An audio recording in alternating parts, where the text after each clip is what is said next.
আল্লাহ বোঝাতে চাইলেন নবী, আলোর শপথ অন্ধকারের শপথ দুইটাই লাগে। সব সময় আলো থাকলে ভালো লাগে, সব সময় অন্ধকার থাকলেও ভালো লাগে। 365 দিন সব সময় 24 ঘন্টা খালি সূর্যের আলো, রাত্রে ঘুমাইতে পারবেন?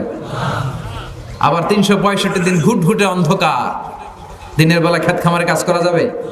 তার মানে আলোরও দরকার, অন্ধকারেরও। এই আলো আর অন্ধকার দিয়ে ওহির সাথে মিলিয়ে আল্লাহ বোঝাতে চাইলেন আলো মানে ওহির আগমন, আর অন্ধকার মানে ওহির অনুপস্থিতি। আল্লাহ বোঝাতে চাইলেন নবী, ওহি যে এতদিন পাঠাইছি এটাও যেমন দরকার, মাঝে মাঝে ওহি বন্ধ রেখে আপনাকে বিশ্রাম দেওয়ার সময়টাও দেয়া দরকার।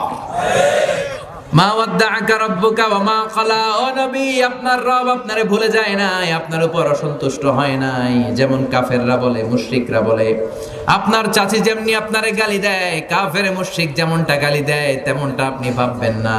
আপনার রব আপনারে ভুলে যায় নাই, ছেড়ে দেয় নাই, বরং আপনাকে বিশ্রামের